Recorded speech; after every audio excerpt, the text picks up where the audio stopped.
हाँ हाँ इस तरह के दूसरे प्रतीकवाद में सूत्र की उस तरह की कल्पना नहीं की थी जिस तरह की अल्फ्रेड ट्रॉट्स्की ने की थी, अर्थात जटिल सूत्रों के निर्माण की प्रक्रिया में बद्ध होने की प्रतीक्षा कर रहे स्वतंत्र चरों वाले एटॉमिक फॉर्मूला से निर्मित सूत्र के रूप में। ज्यादा जी आगे अब नहीं बताते आगे बताएंगे बहुत बताना पड़ेगा। आइए हम लोग अपने मूल टॉपिक पे आते हैं जो आपके सिलेबस में है, और वो है सेंस एंड रेफरेंस।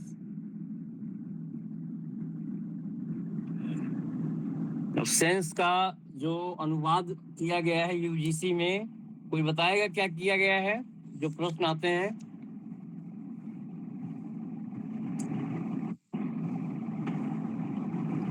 हिंदी में सर अर्थ और संदर्भ ना, अर्थ और संदर्भ सही अनुवाद हुआ है ना, क्योंकि बीच में कई जगह हमने पढ़ा है मीनिंग शब्द का प्रयोग हुआ है।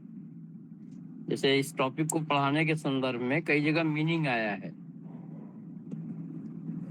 तो फिर मीनिंग की हिंदी हम लोग चेंज करेंगे, या नहीं तो अगर अर्थ लिखवाएंगे तो फिर कंफ्यूजन होने लगेगा। देखिए 1890 लिखिएगा नहीं, 1892 यानी 1892 में फ्रेगे ने एक पेपर लिखा था, उसका नाम था ऑन सेंस एंड रेफरेंस। उसी से संबंधित ये टॉपिक है, अर्थ और संदर्भ। तो ये आपसे पूछा जा सकता है कि मतलब अर्थ और संदर्भ की चर्चा उनके किस पेपर में किया गया था, तो सीधे है ऑन सेंस एंड रेफरेंस। तो लिखिए जरा, हेडिंग डाल लिया आप लोगों ने? Yes sir. और इसको मैं जिस बुक से पढ़ा रहा हूँ वो है डॉक्टर एनपी तिवारी, लेकिन कहीं कहीं बीच में हम कुछ चेंज करेंगे, ठीक है? तो सेम पैराग्राफ नहीं रहेगा, तो इसी में हम उल्टा पुल्टा करेंगे कुछ, तो आप लोगों को मिलेगा सब इसी में। देखिए भाषा के दर्शन में ये नहीं मिलेगा इस बुक में। भाषा के दर्शन में कॉमा लगा लीजिएगा। अर्थ और संदर्भ, अर्थ के लिए सेंस का प्रयोग होगा और संदर्भ के लिए रेफरेंस। अर्थ और संदर्भ के बीच का अंतर, अर्थ और संदर्भ के बीच का अंतर दार्शनिक और गणितज्ञ, दार्शनिक और गणितज्ञ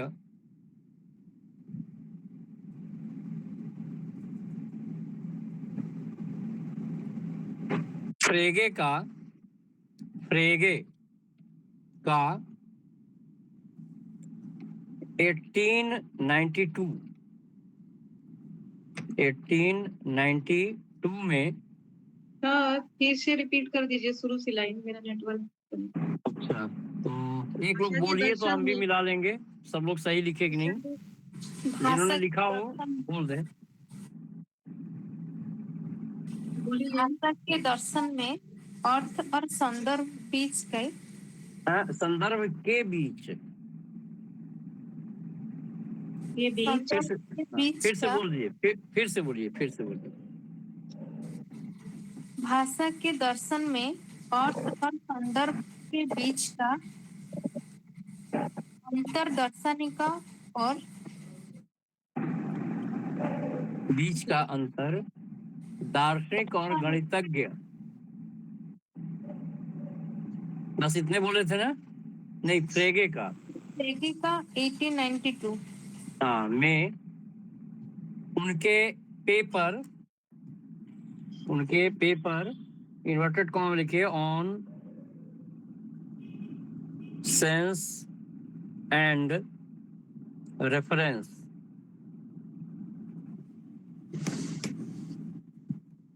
ऑन सेंस एंड रेफरेंस में, इसको इन्वर्टेड कॉमा में क्लोज कर लीजिएगा, ऑन सेंस एंड रेफरेंस में एक विचार था।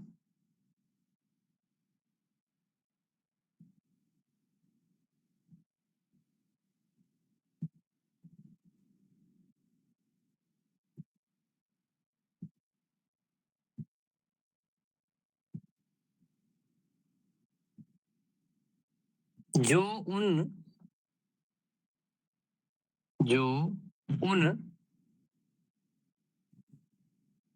दो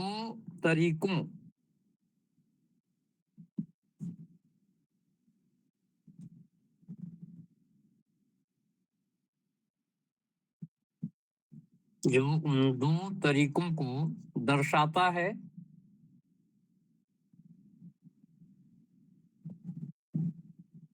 जिनके बारे में उनका मानना था कि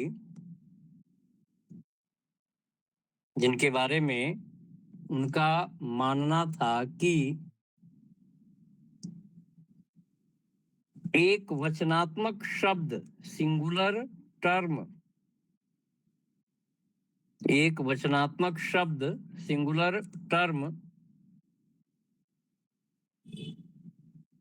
का अर्थ हो सकता है। अर्थ का मतलब यहाँ मीनिंग से है। सर का क्या अर्थ बोलते एक वचनात्मक शब्द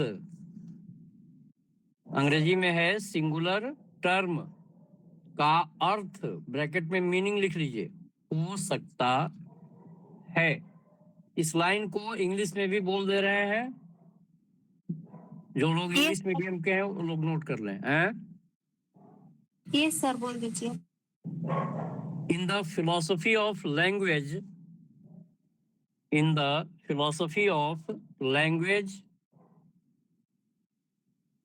कॉमा लगा लीजिए। The distinction between sense and reference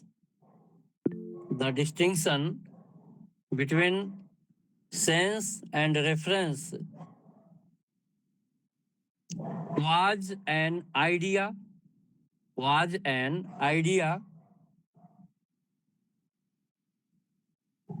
of the German philosopher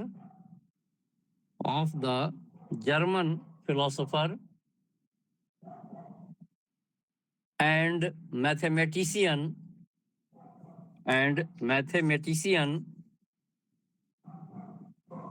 Gottlob Frege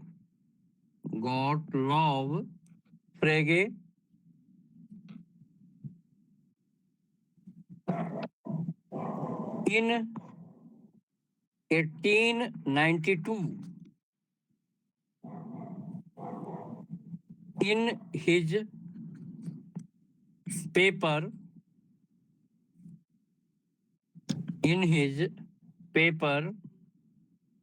inverted comma में on sense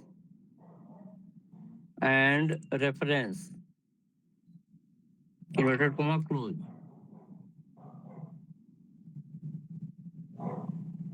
on sense and reference इसके बाद inverted comma close करके सेमी कॉलन में लिखिएगा। सेमी कॉलन लगा के इसी ऑन सेंस एंड रेफरेंस को जर्मन में क्या कहा गया है इसको चाहे हिंदी में जो लोग हैं हिंदी माध्यम को वो भी नोट कर लें। जर्मन में इसी को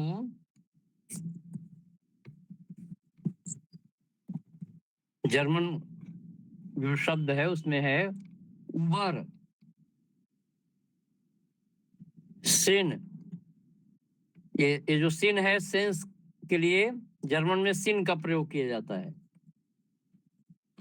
एंड की जगह यहाँ अंड है UND अंड बेडे उटुंग ये रेफरेंस हो गया। बेडे उटुंग का मतलब रेफरेंस बेडे उटुंग ये जर्मन वर्ड है।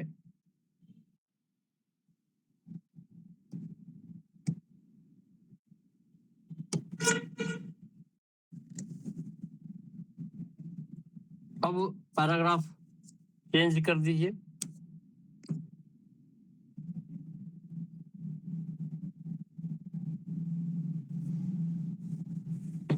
सर इसको नोट कर लीजिए। ये जर्मन वर्ड है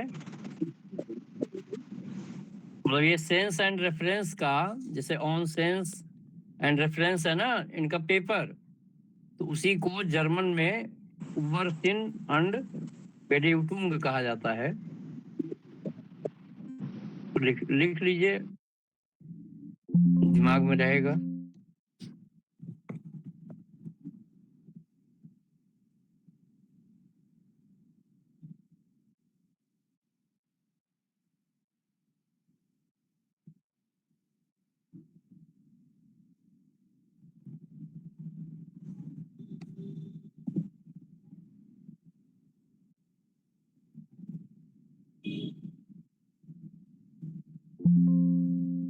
हो गया?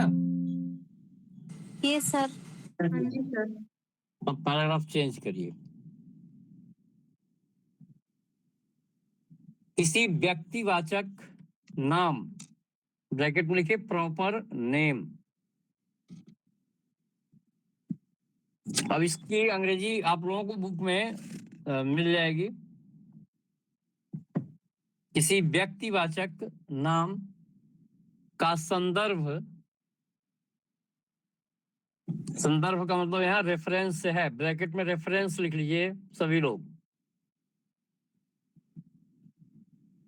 व्यक्तिवाचक नाम अंग्रेजी में प्रॉपर नेम, और संदर्भ ब्रैकेट में रेफरेंस।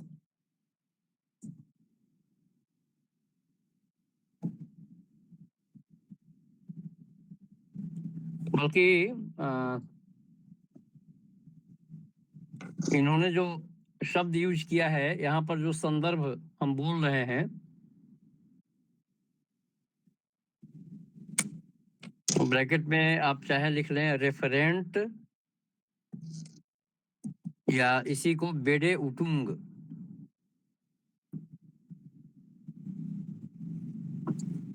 जर्मन में बेडे उटुंग हो गया, और इंग्लिश में रेफरेंट हो गया या रेफरेंस हो गया।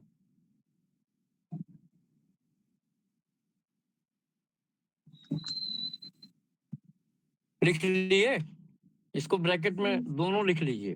और दोनों का जो बेडे उटुंग हाँ है, सर, हो गया। इसको दार्शनिकों ने मिलकर इसका जो मीनिंग ढूंढा था, तो सब लोगों ने यही मीनिंग बताया था, रेफरेंट। ये संदर्भ आगे बीच में आएगा।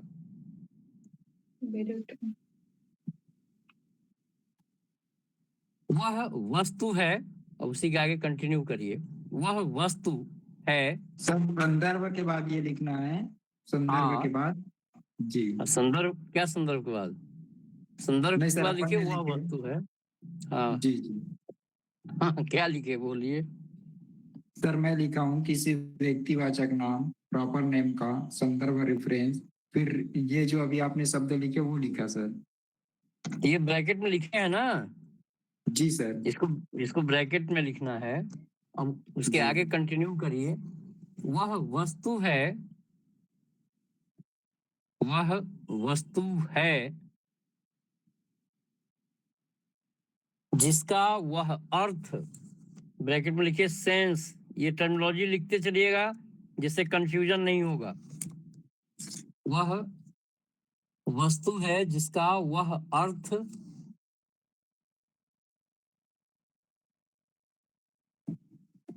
या संकेत, ब्रैकेट में इंडिकेट्स,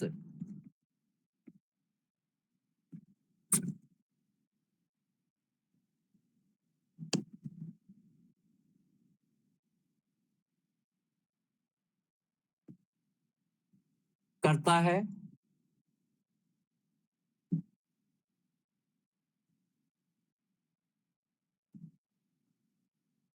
गड़बड़ कर दिए क्या? क्या लिखे हैं? हमको लगता है उल्टा पुल्टा बोल दिए। फिर से बोलिए जरा हिंदी तो। किसी व्यक्तिवाचक नाम का संदर्भ वह वस्तु है जिसका वह अर्थ या संकेत नहीं, करता अर्थ है। ना करिए, अर्थ ना करिए, अर्थ काटिए। मीन्स है ना, तात्पर्य कर दीजिए, नहीं तो फिर तालमेल हो जाएगा। दरअसल दरअसल इसमें कई जगह जो है मीन्स आएगा, मीनिंग आएगा, सेंस आएगा, तो सबका अगर हम अर्थ ही लिखवा देंगे तो फिर कंफ्यूजन हो जाएगा। तो जरा इसकी हिंदी फिर से बोलिए। तात्पर्य लिखवाए तो उसका मीन्स लिख देंगे ना, इंग्लिश। हाँ हाँ हाँ, फिर से बोल दीजिए, इसको एक बार फिर से बोल दीजिए। किसी व्यक्तिवाचक नाम का संदर्भ, रेफरेंस या वेटिटुम वह वस्तु है जिसका वह तात्पर्य यानी मीन्स या संकेत यानी इंडिकेट करता है। हाँ, ठीक। मीन्स का तात्पर्य ठीक रहेगा ना। जी सर। मतलब जबकि जबकि इसकी अंग्रेजी भी लिखवा देंगे, हिंदी में जो लोग हैं सब लोग नोट करिएगा। जबकि उसका अर्थ, अब यहाँ पे सेंस आ गया, जबकि उसका अर्थ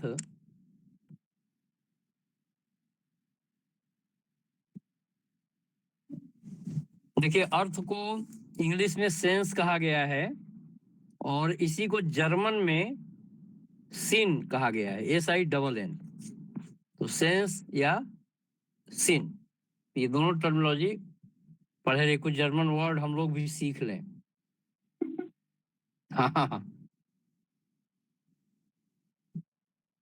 जबकि उसका अर्थ वह है जो नाम व्यक्त करता है, जो नाम व्यक्त करता है।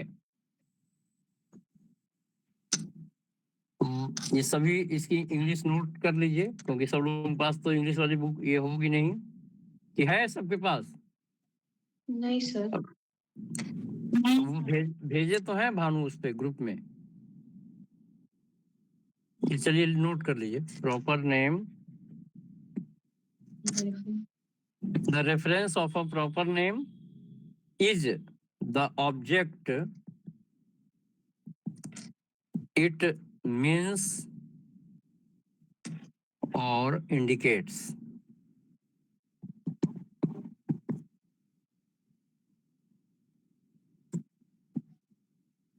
It means or indicates। ये तो रेफरेंस कह रहा है किसी प्रॉपर नाम का जो रेफरेंस है वो क्या होता है। तो कहा किसी वस्तु का तात्पर्य या संकेत करता है।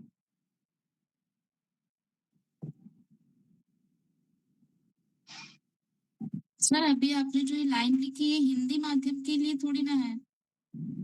ये वाली नहीं, हाँ। सब लोग हिंदी वाले भी लिखे ना, क्या दिक्कत है? अच्छा सर। इससे ज्यादा क्लियर होगा हिंदी में, बल्कि क्लिष्ट रहता है, इंग्लिश ज्यादा सरल है।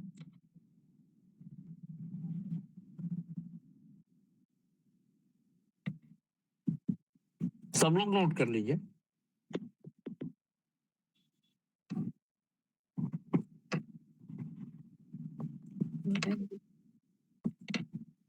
अब यहाँ पे देखिए, रेफरेंस क्या है, सेंस क्या है, तो दोनों के बारे में यहाँ बताया गया है, तो इसलिए इसकी इंग्लिश भी नोट कर लीजिए।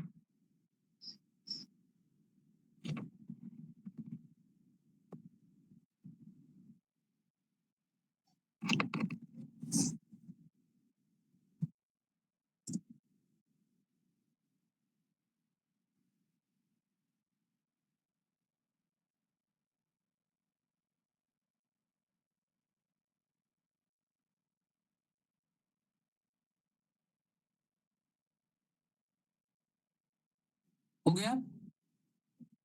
जी सर।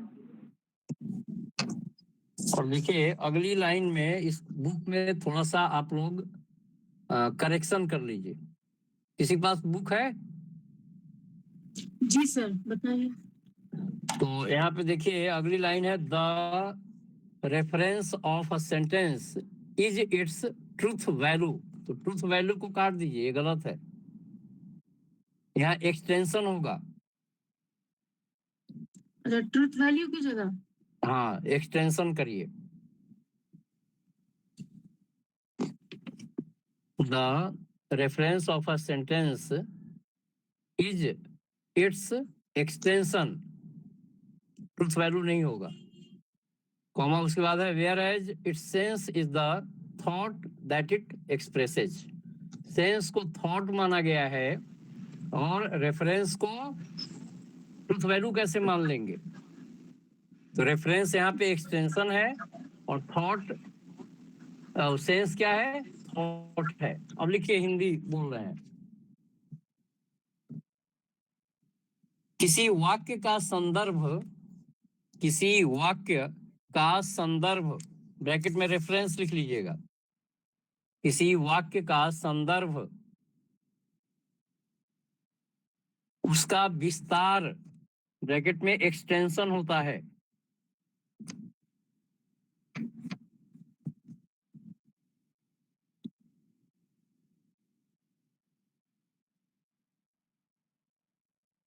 शरीर का गुण क्या है देकार्त के अनुसार? विस्तार।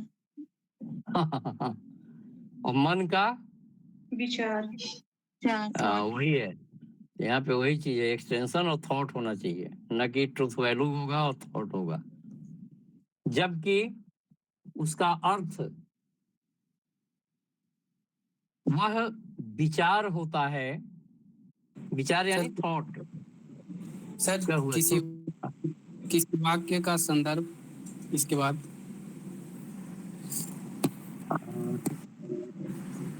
किसी वाक्य का संदर्भ, उसका विस्तार, कॉस्ट में एक्सटेंशन होता है। हाँ, जबकि उसका अर्थ, अर्थ यानी सेंस लिखिएगा ब्रैकेट में, जबकि उसका अर्थ ब्रैकेट में सेंस वह विचार होता है जिसे वह व्यक्त करता है, एक्सप्रेस करता है, जिसे वह व्यक्त करता है। तो देखिए, दो बातें यहाँ पे आप लोगों को बताई गई, दो अंतर दिखा दिया गया। एक अंतर तो दिखाया कि अगर किसी कोई प्रॉपर नेम है तो उस प्रॉपर नेम का जो रेफरेंस होगा वो क्या होगा। तो कुछ समझ में आया क्या क्या होगा? सर, जो प्रॉपर व्यक्तिवाचक, नेम का रेफरेंस थॉट होगा। हाँ, और सेंस का नहीं, उल्टा बोल दिए आप। एक्सटेंशन होगा सर। रेफरेंस का एक्सटेंशन होगा और जो सेंस होगा थॉट होगा। एक एक तो ये हो गया जो अभी हमने बताया, और इसके ऊपर भी तो हमने लिखवाया है कि the reference of a proper name is the object it means और इंडिकेट्स। मतलब व्यक्तिवाचक नाम का संदर्भ वह वस्तु है जो जिसका तात्पर्य है या जो संकेत करता है। क्या लिखवाए थे? जिसका वह अर्थ या संकेत करता है, या जिसका वह तात्पर्य या संकेत करता है। जबकि अर्थ के बारे में क्या बताया, सेंस के बारे में? Sense is what the name express. हाँ, जो नाम को अभिव्यक्त करता है, नाम को व्यक्त करता है। तो ये दो डिफरेंसेज यहाँ पे लिखा हुआ है, वो हमने आपको बताया। अभी और सारे अंतर हैं, आगे लिखिएगा उसी लाइन में। फ्रेगे ने इस अंतर को, फ्रेगे ने इस अंतर को, जो दो गड़बड़ कर दिया, हमको दोनों अलग अलग पॉइंट करके कराना चाहिए था, लेकिन चलिए, फ्रेगे ने इस अंतर को अलग अलग तरीकों से उचित ठहराया। फ्रेगे ने इस अंतर को अलग अलग तरीकों से उचित ठहराया, जस्टिफाई किया। तो डैश करके इसमें दो पॉइंट है, ए और बी, तो ये लिख लीजिए।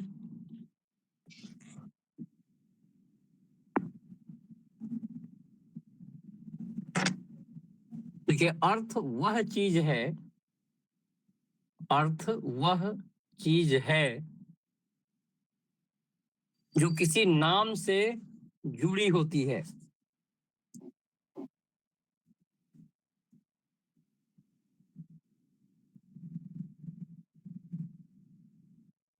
जो किसी नाम से जुड़ी होती है। सर यहाँ सेंस के बारे में ही बता रहा हूँ। हाँ, सेंस। तो sense is something possessed by a name, comma, चाहे उसका कोई संदर्भ यानी रेफरेंस, चाहे उसका कोई संदर्भ ब्रैकेट में रेफरेंस हो या ना हो।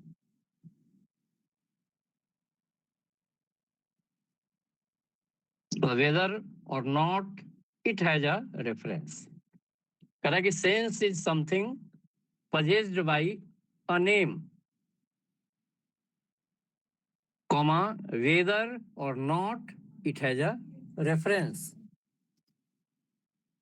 मतलब यहाँ पे अर्थ को क्या कहा कि वो किसी न किसी नाम से जुड़ा हुआ है, भले ही उसका कोई संदर्भ हो या ना हो। ये कुछ समझ में आ रहा है कि नहीं आ रहा है आप लोगों को? Yes sir. अब देखिए, इसको समझाने के लिए इन्होंने एक एग्जाम्पल लिया है। ये क्या हो रहा है?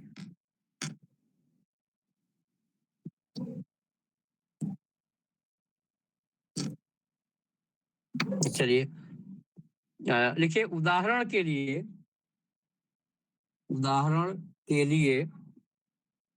इन्वर्टेड कॉमा में लिखिएगा। ये बोर्ड पता नहीं कैसे गड़बड़ हो जा रहा है। उदाहरण के लिए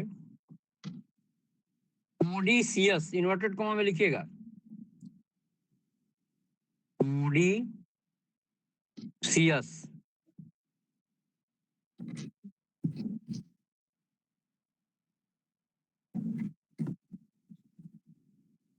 जैसे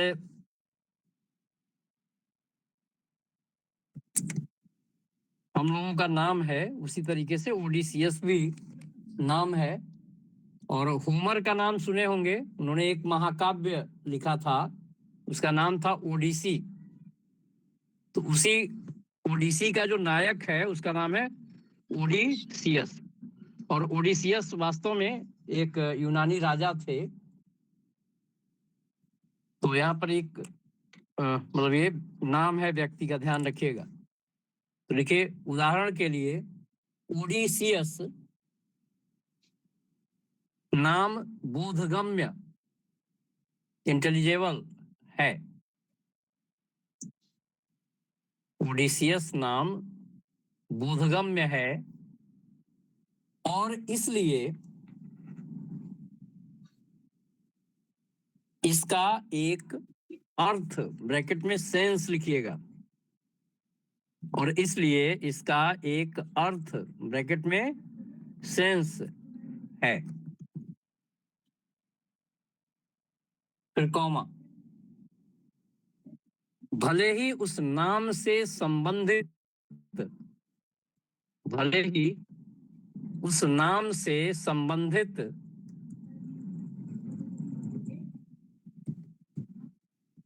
कोई व्यक्तिगत वस्तु, इंडिविजुअल ऑब्जेक्ट,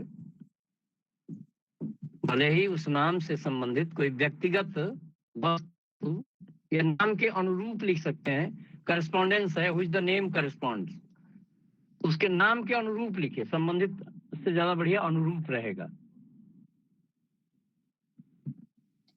सर रिपीट कर दो। भले ही उस नाम के अनुरूप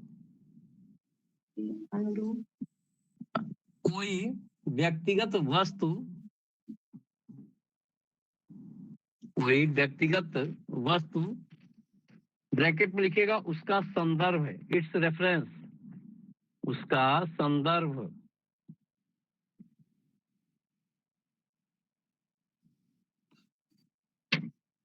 ना हो। आगे लिख दीजिए, ना हो। तो अब जरा ये दो लाइन लिखवाया आप लोगों को,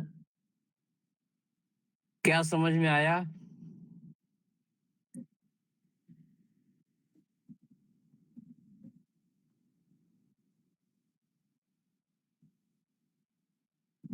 तो यहाँ क्या कहना चाह रहे हैं फ्रेगे, कोई बताएगा? सर ये हाँ। अर्थ के बारे में जो कह रहे हैं ना, इसका मतलब कि किसी भी चीज को जानने के लिए हमको कोई अलग से रेफरेंस की जरूरत नहीं है। मतलब सिर्फ नाम से हम उसको जान सकते हैं, उसका अर्थ निकल जा रहा है। जैसे अगर हम आपका नाम ले तो आपका मतलब आप ही है। आपको दिखाने के लिए हमको किसी और चीज का संदर्भ देने का जरूरत नहीं पड़ेगा। हाँ, मतलब कोई रेफरेंस देने की जरूरत नहीं पड़ेगी। बहुत बढ़िया जी सर। आ गया, सबको समझ में आ गया? Yes sir. Yes sir. चलिए, अब दूसरा जो डिफरेंस है, बी लिखिए, नंबर बी।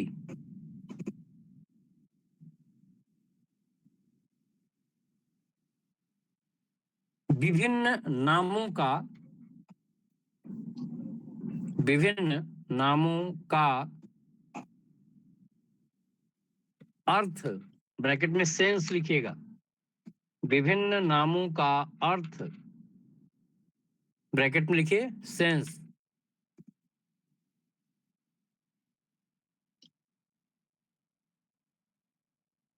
भिन्न होता है, या अलग अलग नामों का अर्थ अलग होता है। नहीं, ये सही नहीं रहेगा। विभिन्न नामों का अर्थ भिन्न होता है। सही है कि गलत है? हमारे नाम का अर्थ कुछ होगा, आपके नाम का अर्थ कुछ होगा, तो अलग अलग नाम के अलग अलग अर्थ होंगे। सही है ना? हाँ जी। कह रहा है कि the sense of different names is different, comma, भले ही उनका संदर्भ एक ही हो, भले ही उनका संदर्भ रेफरेंस एक ही हो।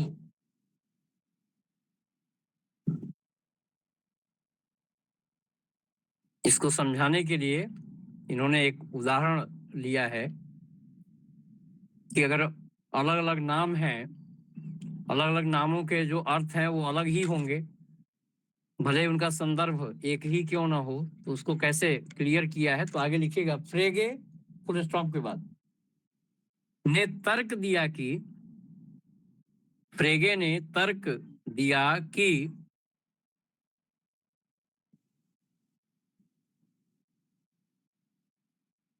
यदि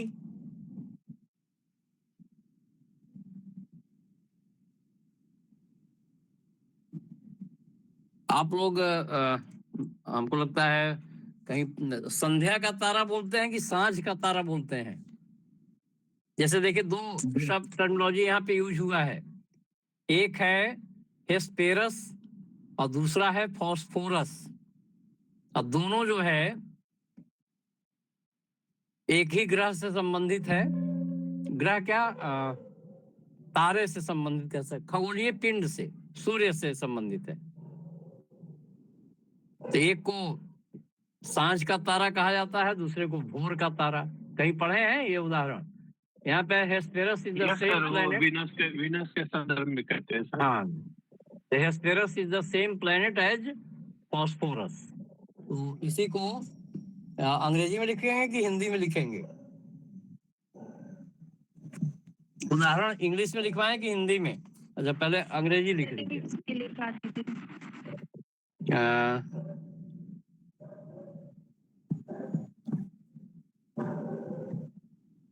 Hesperus is the same planet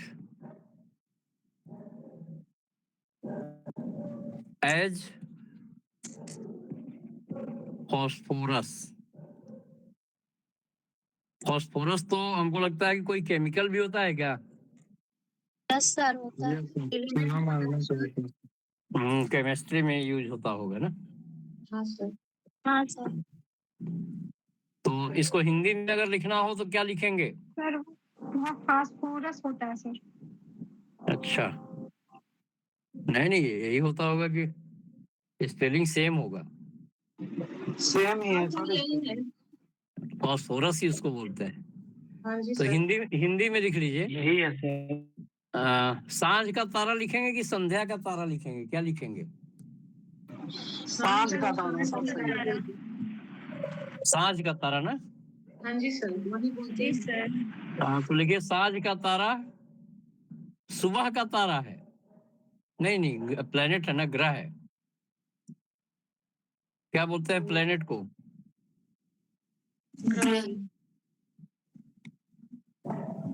तो कह रहा है कि Hesperus is the same planet as Phosphorus, यानी हेस्पेरस जो है वो फॉस्फोरस की तरह एक ही ग्रह से संबंधित है।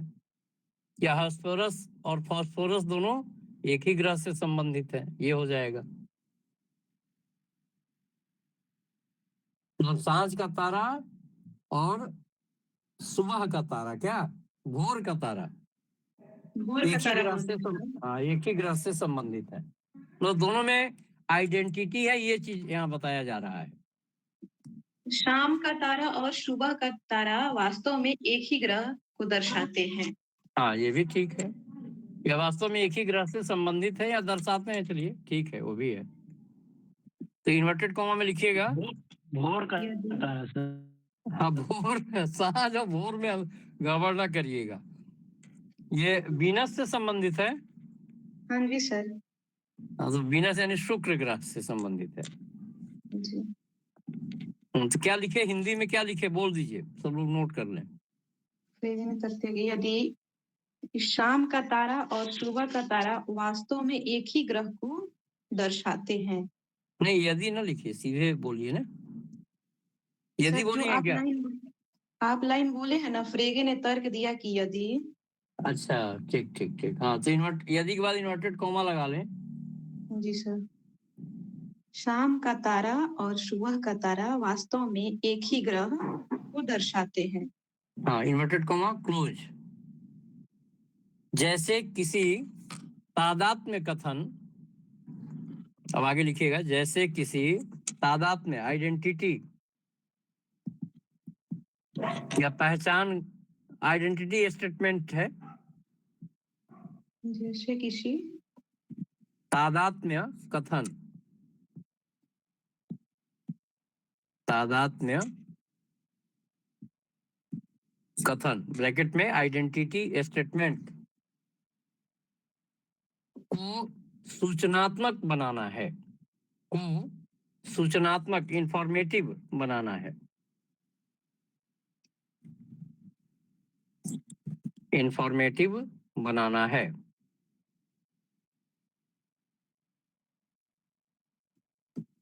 तो आगे लिखिए उसी में, तो तादात्म्य चिन्ह के दोनों ओर, तो तादात्म्य चिन्ह के दोनों ओर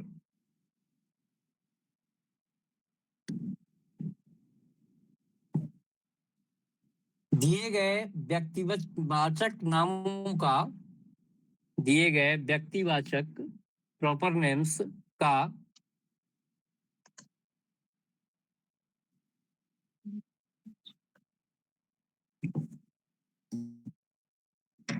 तात्पर्य ब्रैकेट में मीनिंग लिखिए, तात्पर्य ब्रैकेट में मीनिंग या अर्थ ब्रैकेट में सेंस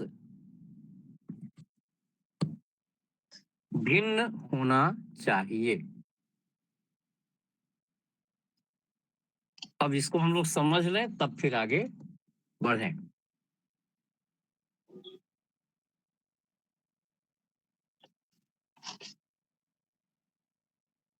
अब इसको ध्यान से समझ लीजिए, फिर आगे बढ़ा जाए। एक लोग जिसको समझ में आया हो जो बताएं।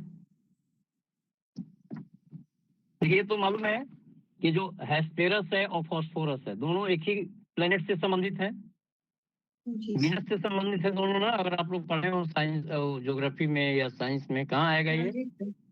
जियोग्राफी में ही आएगा। तो दोनों में आइडेंटिटी हो गया ना। जी सर। तो उसी को जो आइडेंटिटी स्टेटमेंट को अगर इंफॉर्मेटिव आपको बनाना है, तो क्या कह रहा है कि the proper names flanking the identity sign must have a different meaning और सेंस। तो जो तादात्म्य चिन्ह के दोनों ओर जो व्यक्तिवाचक नाम दिया गया है, वो क्या होगा, उसका जो मीनिंग होगा, सेंस होगा, वो डिफरेंट होगा। तो इसमें आइडेंटिटी जो स्टेटमेंट है, तो जैसे यहाँ पे सेम प्लेनेट, अगर जैसे हम ये देखें, अंग्रेजी में समझिए जरा, Hesperus is the same planet as Phosphorus, as Phosphorus. तो इसमें प्रॉपर नेम इसको कहा जा सकता है कि नहीं कहा जा सकता है? जैसे हेस्पेरस है, फॉस्फोरस है, ये प्रॉपर नेम हो सकते हैं कि नहीं हो सकते हैं? जी सर, यस सर, हो सकता हो है। सकते हैं सर। हम्म? सर हो सकता है। और दोनों के लिए आइडेंटिटी साइन क्या होगा? जैसे एच, ये आइडेंटिटी साइन कर लें तो ये तादात्म्य चिन्ह हो गया ना। रसेल का यस सर। निश्चित वर्णन का सिद्धांत जी पढ़ा है सर। आप लोगों ने? कह रहे हैं रसेल का निश्चित वर्णन का सिद्धांत आप लोग पढ़े हैं कि नहीं पढ़े हैं? नहीं सर। नहीं पढ़ा। हाँ सर। तो वहां पर नहीं, सिंबॉलिक लॉजिक में, कंटेम्प्रोरी में नहीं। Yes sir. तो वहां तादात्म्य चिन्ह के लिए क्या प्रयोग किया जाता है? बराबर। किसी को मालूम है कौन सा सिंबल यूज होता है? Yes sir. सिंबल है बराबर उसके ऊपर सर वैसे वो होता है निगेशन आई थिंक इक्विवेलेंट वाला ना, ट्रिपल बार। अगर हेस्पेरस फॉस्फोरस के समान है तो फिर हम क्या सिंबल यूज करेंगे? H बराबर P कर देंगे। दोनों में आइडेंटिटी हो गया ना, तादात्म्य हो गया कि नहीं हो गया? Yes sir. लेकिन अब यहाँ पे क्या कह रहा है कि the proper names flanking the identity, मतलब जो प्रॉपर नेम्स है वो अलग अलग है ना, किनारे में है। तादात्म्य चिन्ह के दोनों ओर है ना। जो व्यक्तिवाचक चिन्ह है, जो व्यक्तिवाचक नाम है वो कहाँ है? इस आइडेंटिटी साइन के दोनों तरफ है कि एक तरफ है? दोनों तरफ है सर। सर दोनों तरफ है। दोनों तरफ है। तो दोनों तरफ जब अगर है व्यक्तिवाचक नाम, तो यहाँ पे फ्रेगे क्या कह रहे हैं कि दोनों के अर्थ भी फिर अलग हो जाएंगे। सर ऐसे सर कैसे अर्थ होगा? अलग हो जाएगा, लेकिन वो मीनिंग दोनों और एक ही हो जाएगा। चेंज नहीं होगा ना क्या चीज? सर? जो आइडेंटिटी रिलेशन होता है उसमें ट्रुथ वैल्यू उसका सेम होना चाहिए ना, जैसे मीनिंग और सेंस। रसेल का व्यू है, आप यहाँ फ्रेगे पढ़ रहे हैं। किसको पढ़ रहे हैं हम लोग? किस दार्शनिक को? यहाँ फ्रेगे को पढ़ रहे हैं ना। Yes sir. तो फ्रेगे के अनुसार समझेंगे कि रसेल के अनुसार समझेंगे? वो तो हम लोगों को मालूम है, आइडेंटिटी का मतलब ही हो गया समरूप। तो अगर एक सत्य है तो दूसरा भी सत्य होगा, होगा ना। Yes sir. लेकिन यहाँ पे ये कह रहे हैं कि इसकी बल्कि अंग्रेजी सभी लोग नोट कर लीजिए। यहाँ पे कह रहा है कि फ्रेगे आर्ग्यूड दैट, मतलब फ्रेगे तर्क देते हैं कि इफ एन आइडेंटिटी स्टेटमेंट सच as Hesperus is the same planet as Phosphorus, मतलब हेस्पेरस जो है वो फॉस्फोरस की तरह ही एक ही ग्रह को संदर्भित करता है, या एक ही ग्रह के बारे में बताता है, यानी दोनों एक ही है, दोनों में तादात्म्य है। तो कहा कि अगर इसको इंफॉर्मेटिव बनाना है तो जो प्रॉपर नेम्स होंगे, जो आइडेंटिटी साइन के दोनों तरफ होते हैं, उनके जो अर्थ होंगे या तात्पर्य होंगे वो भिन्न होंगे। तो अंग्रेजी लिखेंगे?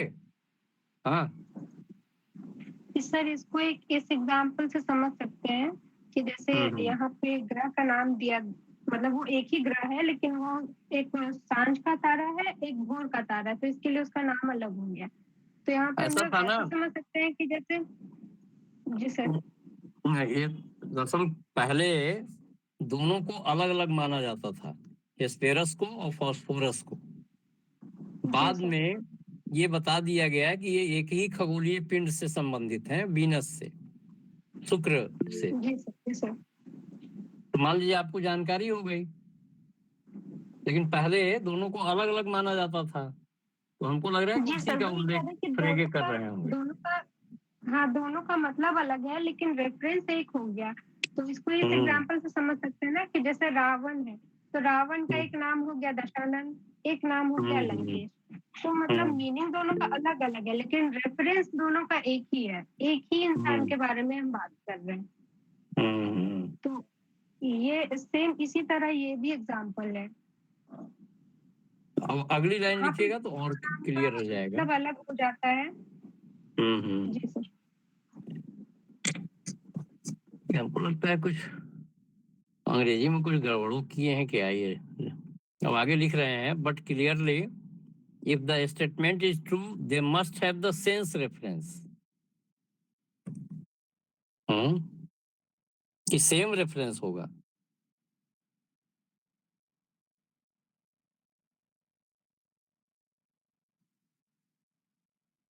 बताइए, इंग्लिश मीडियम वाले कितने लोग हैं, जरा पढ़ के बताइए।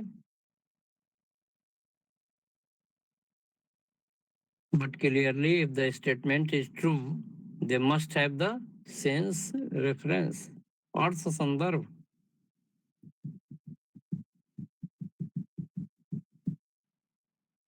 अच्छा, एक काम करिए, ये 2 लाइन छोड़िए, 2 लाइन छोड़ दीजिए, या रुकिए, लिखिए, लेकिन स्पष्ट रूप से यदि कथन सत्य है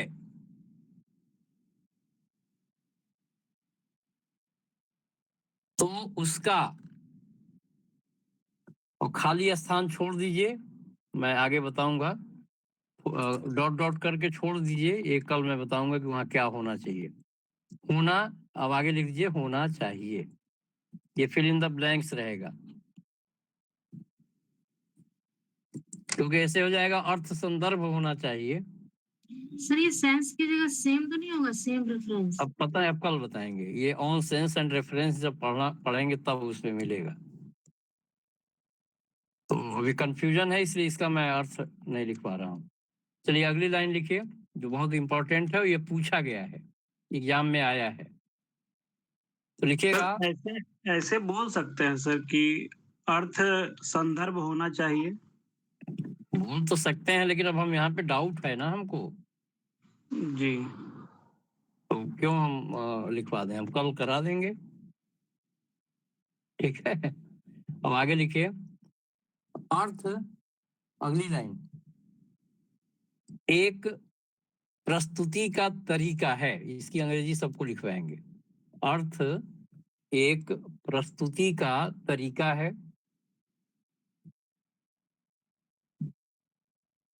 कॉमा लगा, प्रस्तुति का तरीका ब्रैकेट में mode of presentation, mode inverted comma में लिखिएगा, mode of presentation, inverted comma close. तो सेंस को माना गया है मोड ऑफ प्रेजेंटेशन। तो अर्थ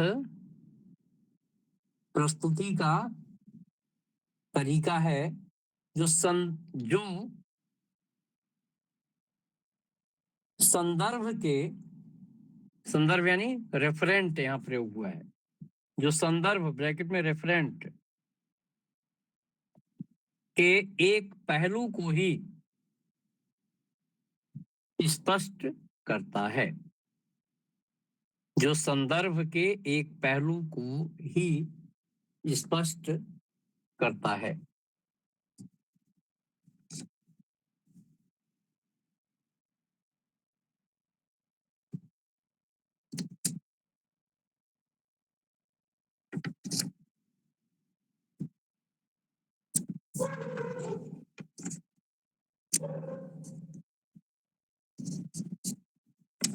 सर रेफरेंट है कि रेफरेंस है?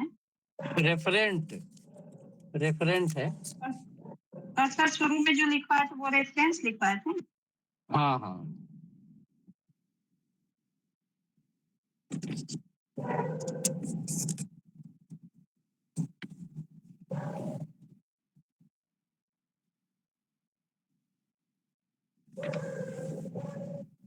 तो एक मिनट जरा रुकिएगा।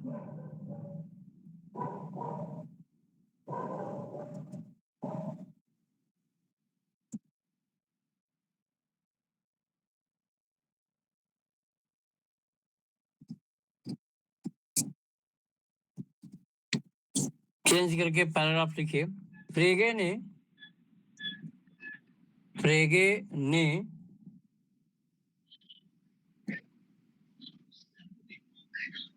1879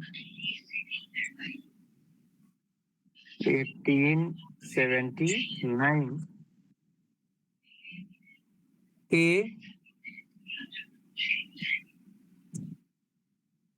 एक मिनट रुकिए, ये रुके रहिए एक मिनट। अभी अभी हमको लग रहा है ये क्रम सीक्वेंस सही नहीं है क्या इसका।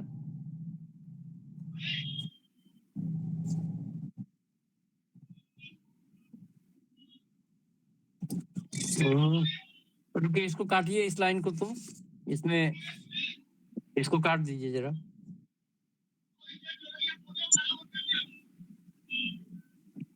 हो गया, काट दिए। अपना माइक ऑफ कर लीजिए। हाँ, तो पैराग्राफ चेंज करके जरा लिखिए इसमें। देखिए, विश्लेषणात्मक दर्शन का चेंज करके लिखिएगा। विश्लेषणात्मक दर्शन का अधिकांश भाग, विश्लेषणात्मक दर्शन का अधिकांश भाग फ्रेगे के भाषा दर्शन से जुड़ा है। अगर इंग्लिश में नोट करना हो तो बोल दे रहे हैं, much of analytic philosophy,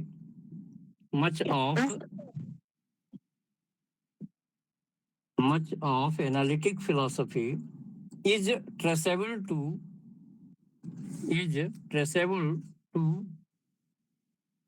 Frege's philosophy of language. Frege's philosophy of language. Full stop.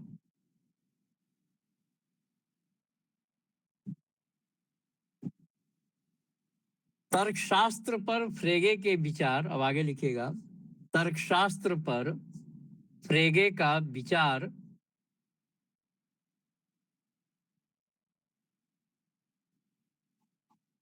अर्थात उनका यह विचार की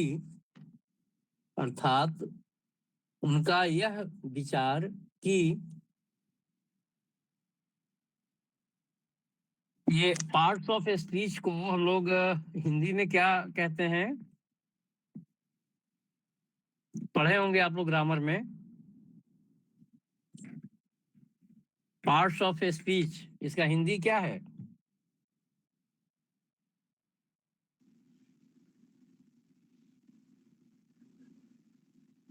कोई बताएगा?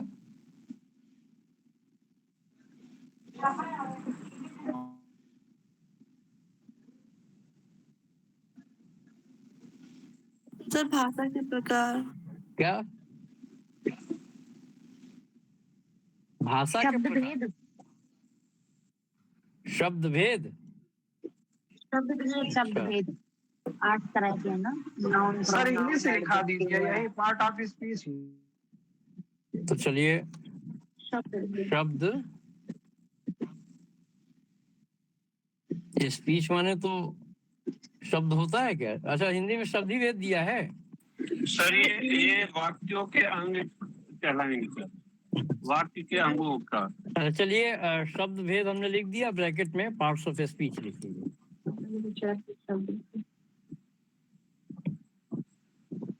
कि कुछ भाग अपने आप में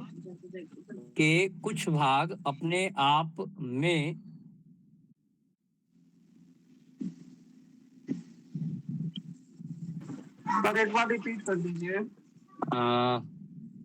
हमको लग रहा है यहाँ पे जो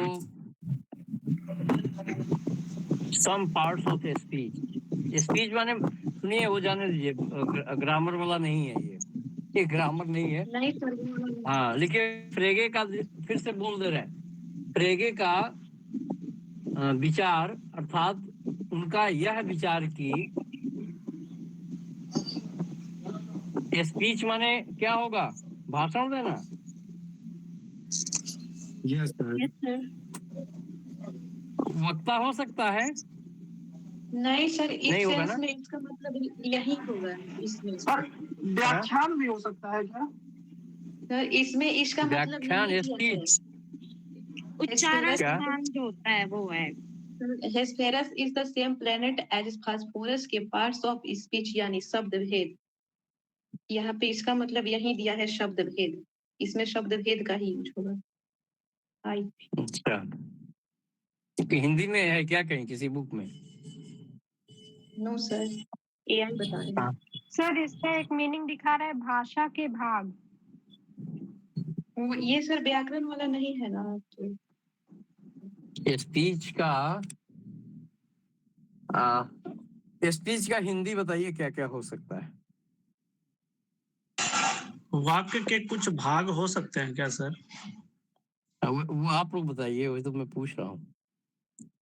दरअसल यहाँ पे स्पीच के भाग की बात हो रही है, पार्ट्स ऑफ स्पीच। दरअसल इंग्लिश में है फ्रेगेज व्यूज ऑन लॉजिक,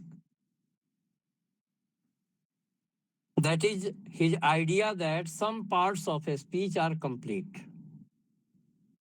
तो some parts of a speech का मतलब हो गया, अब ये स्पीच का कोई सही शब्द आप लोग ढूंढ लीजिए।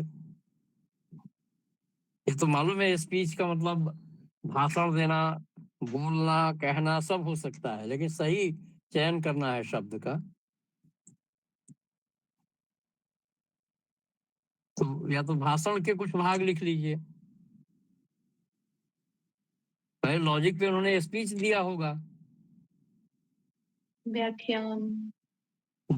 व्याख्यान तो लेक्चर हो जाएगा, तो लेक्चर नहीं है, स्पीच है। देखिए भाषण लिखिए आप लोग। हो सकता है क्या? हाँ क्या? स्पीच मतलब उक्ति हो सकता है क्या? वाक्य होना चाहिए सर यहाँ पे, वाक्य के भाग या प्रकार कुछ। वक्तव्य होगा क्या सर? अच्छा चलिए आप सर लोग ऐसा इंग्लिश में ही करिए, लिखवा दो सर। वो तो लिखवाएंगे ही। लिखिए उनका यह विचार की, आगे लिखिए ये स्पीच के कुछ भाग लिखिए, जगह छोड़ दीजिए, जो सही लगेगा वो आप लोग नोट कर लीजिएगा। ये स्पीच के कुछ भाग अपने आप में पूर्ण है और गणितीय फलन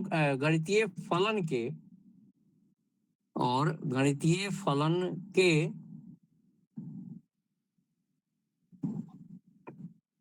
मैथमेटिकल फंक्शन के तर्कों के कुछ अनुरूप है। स्पीच के कुछ भाग, उसके बाद क्या बोले थे सर? अपने आप में पूर्ण है, कंप्लीट है, अपने आप में पूर्ण है, कंप्लीट बाय देमसेल्व्स। इसकी अंग्रेजी बोल देंगे। और गणितीय फलन के तर्कों के अनुरूप है, और गणितीय फलन के तर्कों के अनुरूप है, कॉमा, ने संदर्भ के सिद्धांत पर उनके विचारों को जन्म दिया, उनके विचारों को जन्म दिया, फुल स्टॉप। अंग्रेजी इसकी नोट कर लीजिए, फ्रेगेज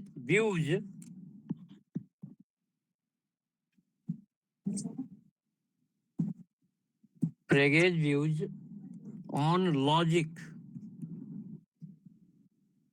that is his idea that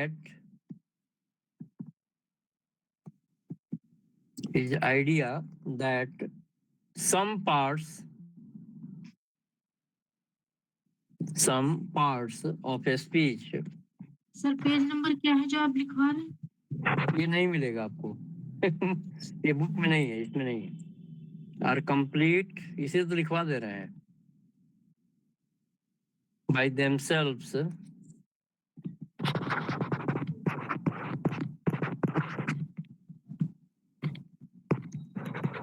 and are analogous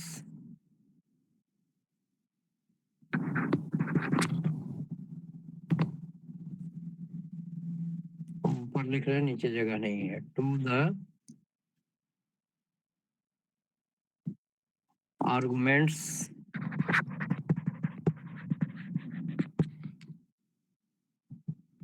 of a mathematical function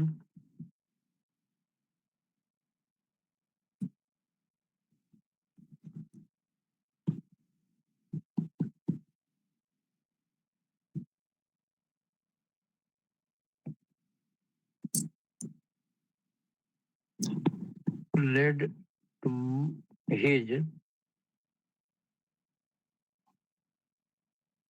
चाहे तो आप यहाँ से और फंक्शन तक ब्रैकेट में कर लीजिए।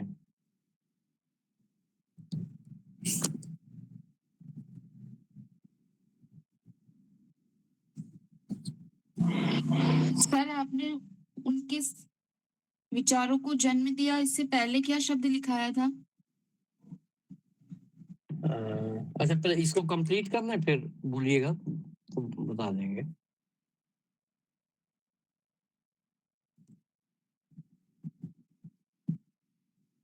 इंग्लिश पहले नोट कर लीजिए।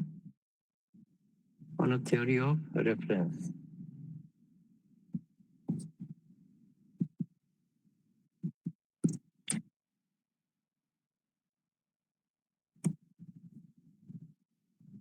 उनके विचारों को जन्म दिया, इसके बाद तो हमने कुछ बोला नहीं है ना, वही अंतिम मतलब वही पे समाप्त होता। इससे पहले क्या शब्द बोला था आपने? कहाँ पे? संदर्भ के सिद्धांत पर। अच्छा उसके पहले विचारों को जन्म। जी सर। बोल दीजिए फिर बोल दीजिए। संदर्भ के सिद्धांत पर उनके विचारों को जन्म दिया। ओके। तो आज तो भूख लग गई है, दरअसल बहुत दिनों के बाद क्लास शुरू किया गया है, तो कल से तो आज इतना ही रखते हैं। बहुत थोड़ा हो पाया, ज्यादा नहीं हो पाया ना? वैसे भी सर 10/1 हो गया। कोई बात नहीं सर। नहीं कर रहे, आज ज्यादा हो नहीं पाया। क्या हो जाता है कभी कभी थोड़ा सा धीरे स्टार्टिंग धीरे थोड़ा सा उलझन है। क्या चाहिए? बोले कि आज स्टार्टिंग है, कुछ टर्मिनोलॉजी को समझने में थोड़ा सा दिक्कत हो रहा है। नहीं, हमको लग रहा है इसमें बुक में कहीं कहीं कुछ गड़बड़ी भी है। जैसे अभी देखिए ऊपर हमने करेक्ट किया, वहां पे ट्रूथ वैल्यू दिया है, जबकि ट्रूथ वैल्यू का कोई मतलब ही नहीं है। तो इसको देखना पड़ेगा हमको किसी और भी किताब पुस्तक से। लेकिन ठीक है, कल स्पीड बढ़ाएंगे। अभी तो शुरुआत में चाहिए, आप लोगों को समझ में भी तो आना चाहिए। Yes sir. जी सर। तो ठीक है, फिर जाइए आप लोग भी खाना पीना खाइए, हम भी चलते हैं, भूख लग गई है। कल पढ़ाएंगे फिर। Good night. Thank you sir, good night. ठीक है सर।